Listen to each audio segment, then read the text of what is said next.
Yo, what's going on everybody? So recently I've been able to do some catching up in the Jujutsu Kaisen manga, and the only reason why I even tried to catch up with the manga was because I had a lot of people telling me that I should read the Shibuya Incident Arc. Like, I don't think y'all realize just how many people are out there overhyping the shit out of this arc. Like, there's actually people out there saying that this is a top 5 Shonen Jump arc of all time. Best new gen arc. Like, there's some crazy accusations being said out there about this arc. And the last time I took the anime community's words on what was good out there was when I was trying to find me an anime movie to watch and everyone kept saying, watch Your Name. Like, I looked up the reviews for that fucking movie. Everyone was saying, oh, this movie is so amazing. Best anime movie of all time. It's so beautiful. You have to watch this. Must watch. And when I watched the shit, it turned out to be one of the worst anime movies I ever seen in my life. Like, I'm starting to realize more and more that I can't trust the internet for shit because people don't know how to accurately rate stuff. Like, either something is too bad or too good.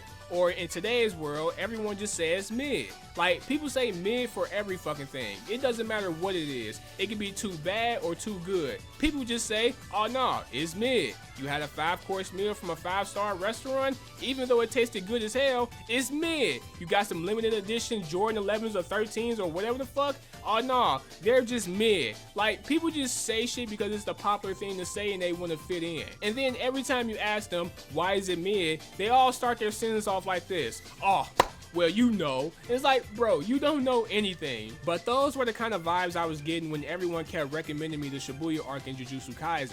And now that I read over 150 chapters in the Shibuya arc twice specifically for this video, I feel confident in saying that the Shibuya arc in Jujutsu Kaisen was just alright. Like, it was a cool arc. Like, if I had to give it a score, I'll probably give it an 8 out of 10. Like, it's a good arc, but it's not god tier levels, right? Like, it's for damn sure not top 5 best shonen arcs of all time. Like, I can name 5 arcs right now from One Piece that shits on that arc. Hell, the Shibuya arc is not even the best arc in Jujutsu Kaisen. The Gojo Past arc was better than the Shibuya Incident arc. Like, the Shibuya Incident arc is just the arc filled with nothing but fights. So many fights that I forgot who the fuck fought in the arc. And I don't know if that's what people equate to good storytelling, but let me just tell you right now, just because you have a shit ton of fights in your arc doesn't necessarily mean it's a good arc. And throughout the arc, it's pretty clear that the author is not trying to kill off any of the main characters whatsoever. Like, he tried to throw a monkey wrench in there and had Nobara fucked up by Mahito, but then you soon realize that Nobara is still alive. Same with Maki. Jugo fucked her up, and their explanation for why Maki survived that shit was because she's a strong woman. She can withstand that type of burn. And it's like, bro, come on now. I fuck with Maki, but even I knew she should have been dead as hell. The only heroes that died in this arc were Mekumaru,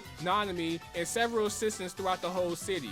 And I might be forgetting some people, but that's what happens when you fit 70 fights into one fucking arc. And the amount of plot shielding in this arc is fucking crazy. Like I said, the author had no intentions in killing off any of the main characters, but in each and every one of the main characters' fights, they always got their ass saved by something. When Yuji was fighting Chozo, Chozo was literally about to finish off Yuji, but guess what happens? Chozo started having fucking flashbacks of something that never happened before, and even he says this shit in the manga. He's like, yo, why am I having memories of something that never happened before? You go inside this nigga brain, you see he having a fucking flashback about him, Yuji, and his brothers at a fucking picnic table, laughing and shit. And this is what keeps him from killing Yuji, because now he sees Yuji as a brother now. And it's like, bro, what the fuck just happened? This shit just came out of nowhere. And then the whole Megumi and Toji situation, Toji grabs Megumi specifically, jumps out the window, and I'm thinking to myself, oh shit, he's finna tell Megumi something about the Zenin clan, or he's finna tell Megumi, hey, I'm your father, or some shit like that, right? No, this motherfucker Toji proceeds to chase Megumi down the block with a broken nunchuck stick, on some crackhead type shit, bro. These motherfuckers get in the alley, and clearly Toji kicks the shit out of Megumi, and he's about to finish him off. But guess what happens? Toji starts having flashbacks and shit. He remembers the time when he was in the middle of a transaction when he was trying to sell his son to the Zenin clan. And then he asks Megumi, hey Megumi, what's your name again? He was like, Fushiguro. And he was like, oh, so you're not with the Zenin clan. Okay. and he kills himself. And now he just laying dead as hell in the middle of the fucking alleyway. And then you had Megami looking confused as hell, just like how I am reading this whole fucking sequence. And he's like, yo, it's a good thing he killed himself, because if he hadn't, I would have been done for. And it's like, bro, if you don't get this fucking Squid Game shit up out of here, like, what was the point of Toji bringing Megami out specifically if he wasn't going to ask him that question in the first place? Like, instead of you asking him, hey, are you Fushiguro or are you Zenin? Instead of him asking Megami that, he proceeds to chase the nigga down the block with a broken nunchuck stick. It's like, what was your fucking point? Was you trying to talk to Megami, or was you trying to kill him? Like, don't try to talk to him right before you're about to finish him off. Like, the shit is mad corny, bro, because it's so obvious that the author is trying to keep Megami alive. And it's like, bro, you're willing to do this bullshit in order to keep Megami alive? How about you not put him in that situation to begin with? And then Megami gets himself into some other shit where he summons this OP ass Shinigami and attempts to beat the dude with the hand sword. And we also figure out that Megami can indeed summon a Shinigami anytime he wants in an attempt to exercise it. So in the first season, I believe they told us that Megami can summon a Shinigami as long as he exercises it. But I don't think they told us the other part of him summoning a Shinigami anytime he wants in an attempt to exercise it. And it's like, why the fuck didn't you just tell us that in the first season? Like, you didn't have to tell us this now. And then we have the whole situation with Nobara, which I really don't have an issue with, because I actually believe Nobara beat Mahito's double fair and square. It's just the shit that happened afterwards that just got me shaking my head. Because like, Mahito, the actual Mahito, came in and smacked the shit out of her, like on some LeBron powder toss type shit. Smacked her ass point blank range. And I mean, I like Nobara, but she should be dead as hell. And I know they're gonna try to justify it by saying that when Mahito touched Nanami, he was able to survive. But at the same time, you can compare Nanami to Nobara. Like, those are two different people in two different classes. Like, Nanami is a grade 1 sorcerer. Nobara is a freshman in Jujutsu High. Like, the fuck? Like, those are two different things, bro. Way two different things. Now, I know I pretty much made it clear at this point that I had some issues with this arc regarding it having too many fights and the main characters constantly being plot shielded. But one of the main things in this arc that really grinded my fucking gears was the Mahito and Mekumaru situation. Mekumaru specifically, because Mekumaru in this arc is dead ass a plot device. Like, he's literally a plot device. No pun intended at all. When Gojo got sealed and when no one else knew about it, guess who let everyone know Gojo was sealed?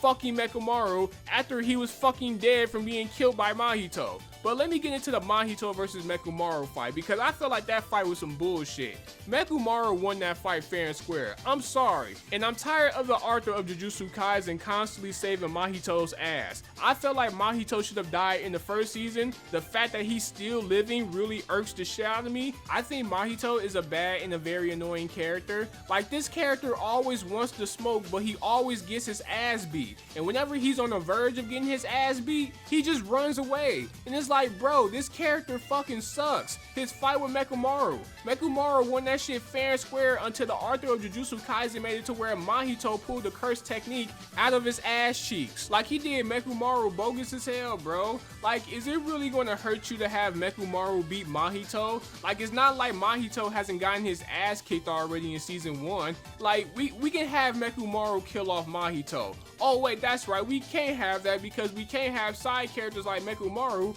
be main villains like Mahito, because we need to save Mahito for Yuji, because we need Yuji to get his revenge and shit. It's like, fuck out of here with that shit, man. Like, I'm really getting sick and tired of side characters getting fucked over after they didn't came up with some creative ass plan to beat the main villain or one of the main villains in the series, because they need the main villain to go against the main character and shit. Like, I hate when authors do that shit. It reminds me of the fucking Kakashi versus Pain fight in Naruto, when Kakashi came up with a creative ass plan to beat Pain and then they fucked him over. Like, do authors realize that if a side character beats one of the main villains in the series, it will actually do something for the fucking side characters? Like, I'm not saying that side characters like Rock Lee should be able to beat main villains like Madara, but side characters like Rock Lee should be able to beat side villains like Gaara. Like, how is it gonna hurt the series of Naruto if you let a character like Rock Lee beat Gaara? Like, it's not gonna hurt the series at all. How is it hurting the series of Jujutsu Kaisen if you let a character like Mekumaru Maru beat Mahito, who has gotten his ass whooped plenty of times before this fight even started. Like, I don't care if the villain was holding back. He should have never been holding back in the first place. That's how you get fucked up. Now, there's one more thing I wanted to touch on with the whole Mechamaru thing, as far as him randomly coming out of Yuji's ear so he can tell Yuji that Gojo's been sealed up.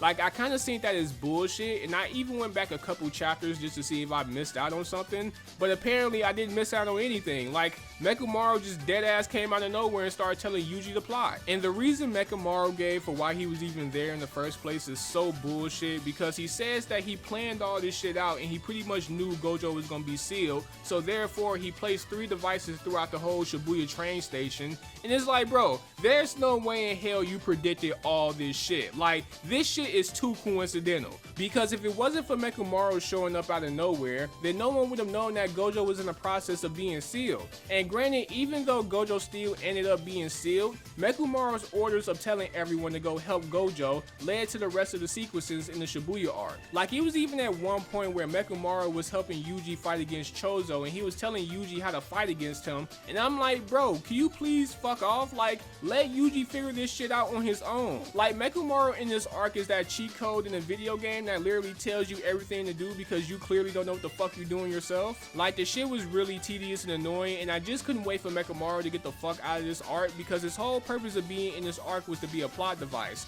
And it's like, dude, you've already been killed. Fuck off already. Like, it's already bad enough that you popped up out of nowhere giving plot exposition. And I don't even understand why Mechamaru was trying to help Yuji and the rest when he was the fucking traitor in the school. Like, you can't go to the villain side and make exchanges with them so you can get your body back, and then the minute shit goes left, you want to do some last minute good deed shit to make up for your character. Like, nah, bro, fuck out of here. I don't care how Kasumi feels about you, bro. You cannot be redeemed as a character. Now, there are some good things to come out of this arc. The whole thing with Gojo beating up Mahito, Jugo, and Hanami was fucking amazing. Like, he did Hanami so dirty that he left a fucking imprint of his body on the train station wall. Like, Gojo was not playing with this nigga at all. He was sick of his shit. And then you have the whole thing with Gojo going 0.2 seconds in his domain, so that way he won't affect the humans, but at the same time he can fuck up all the curses. And after he did that, he was finna fuck up Mahito with Jugo, but Geto came out of nowhere and surprised the shit out of him,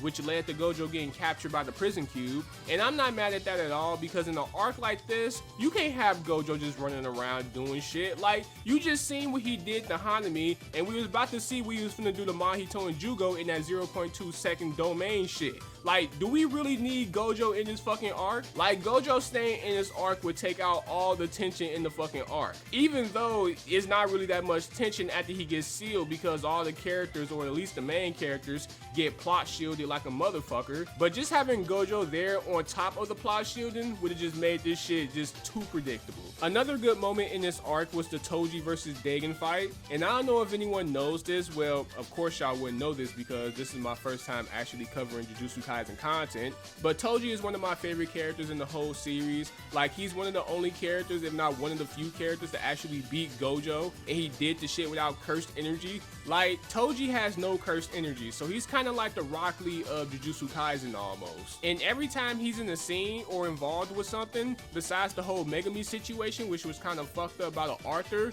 but besides that moment, every time Toji is involved with something, he always impacts the shit. The Gojo arc, he impacts that shit. The fucking Shibuya arc, he impacts that shit. If it wasn't for him, everyone in that fucking fish domain would have got fucked up by Dagon. And the way he came up in that bitch was crazy. On some surprise, it's your birthday type shit. He went and took Monkey's nunchuck sticks, flipped her ass on some slight shit, and then proceeded to put hands, shoulders, knees, and toes up Dagon's ass. Like, he was fucking digging up, bruh. Like, it was pretty shitty how he went out, but his presence throughout the whole arc was fucking amazing. Like, besides the Megami shit, everything else with Toji's character in this arc was fucking amazing. Even him fucking up the grandma, that was fucking amazing. Like, Toji is a fat ass W, bro. And the final good thing about this arc was the whole Sukuna thing when he was fucking with manipulated Yuji psychologically. Like, he killed damn near half the city and he told Yuji to wake up just so he could see how much people he killed. And it's like, that shit was like crazy. And then you got him beating up Jugo. Like, I enjoyed that shit thoroughly because I think Jugo, Mahito, Hanami, and Geto to some degree are pretty shit villains in Jujutsu Kaisen. Like, I like the Geto from the Gojo Pass arc because at least he had a motive that kind of made sense. This Geto now that's being taken over, like, he's kind of teetering the world domination thing, and I'm just not feeling it at all. Even Geto's two subordinates was like, yo, can we have the old Geto back? And I agree with them because the old Geto was better. And then we got the Sukuna versus the God Shinigami thing that Megami summoned in a ritual in attempts to exercise it, or in this case commit suicide so that way he can have a way to beat the dude with the hand sword or whatever the fuck. But Sukuna came in, kicked his ass. That was a pretty dope fight. And pretty much after that, that's pretty much all I can really think of that was really good in this arc. I know people are going to be like, what about the Todo and Yuji versus Mahito fight? Well, that fight was pretty cool, but at the end of the day, like, the fight ended with Yuji hitting the bad guy with a serious punch. And the whole thing with Todo coming in to save Yuji's ass out of nowhere was kind of like whatever to me, so it's like, okay. Like, it was an alright fight, man. Like, I don't really know what to say. Like, that fight doesn't really hit me like the other three fights that I mentioned earlier. Like, the three fights that I mentioned earlier were fights where people were taking care of their fucking business with hardly any assistance. Like the Gojo fight, he was kicking everybody's ass. Even though he got sealed up in the cube, he was like, yo, I ain't tripping, my niggas got this. The whole thing with Toji, he kicked some ass, he grabbed Megami, got some information, and he dipped. Granted, it was a shitty way he went out, but at the same time, he got the information he wanted and he got the fuck out of there. The whole thing was Sukuna. It was just Sukuna doing Sukuna things. Like, he was trying to fuck with Yuji psychologically. He beat some ass. Like, and then after he was done, he woke Yuji up and was like, yo, look what you did, my nigga. Like, you did all this. And it's like, okay, and when it comes to the Yuji and Todo versus Mahito fight,